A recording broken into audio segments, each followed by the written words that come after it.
महिला आरक्षण पर उड़ी राजस्थान के नेताओं की नींद। 2028 में अब सियासत में महिलाएं करेंगी खेल। राजस्थान में शुरू हुई नेताओं की टेंशन, 90 सीटों पर महिलाएं दिखाएंगी दम। 2026 की 16 अप्रैल से दिल्ली की गलियों में सियासी कपकपी शुरू हो गई है।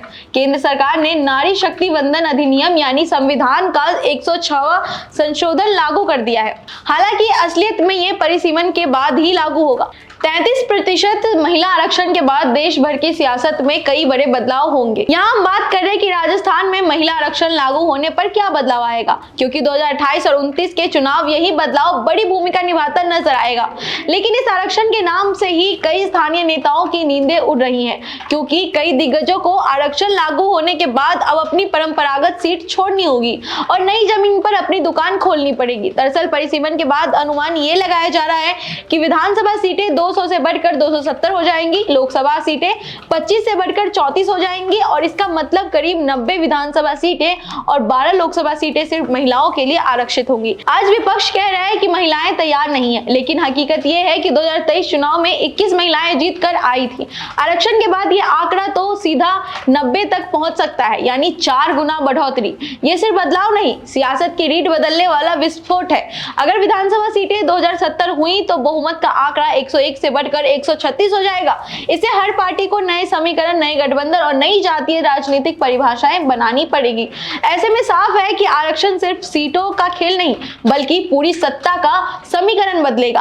अभी 30 मंत्री बन सकते हैं, लेकिन सीटें बढ़ते ही ये नंबर 40 तक आ सकता है।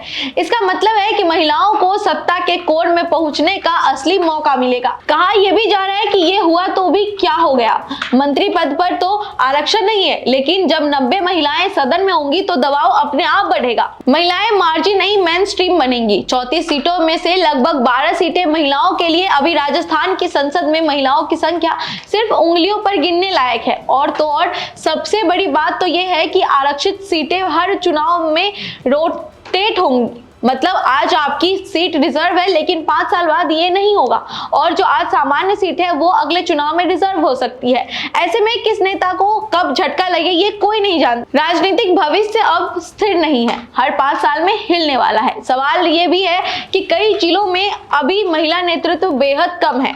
ऐसे में अब पार्टियों को योग्य महिला कैंडिडेट ढूंढने के लिए रातें जलानी पड़ेंगी। और दूसरी तरफ इस बात का भी सबसे ज्यादा संभावना है कि नेता खुद नहीं लड़ पाएंगे तो अब अपनी पत्नी या बेटी को चुनावी मैदान में उतारेंगे।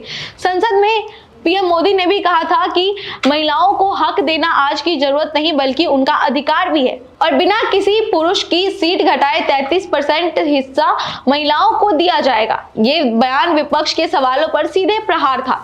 ऐसे में अब 2028 और 29 के चुनावों में कौन सीट बदलेगा, कौन टिकट गवाएगा और कौन नया चेहरा सियासत में चमकेगा, ये सब तय करेंगी 33% महिलाओं की ताकत। आज सवाल यही है कि क्या राजस्थान पुरानी राजनीति से बाहर आकर एक नए महिला प्रधान दौर में कदम रखने के लिए तैयार है? अगर आपका जवाब हाँ है तो कमेंट में बताइए और ना है तो ये भी बताइएगा कि ऐसा क्यों। ऐसी और भी तमाम अपडेट्स और जानकारी के लिए बने रहिएगा हमारे साथ। धन्यवाद।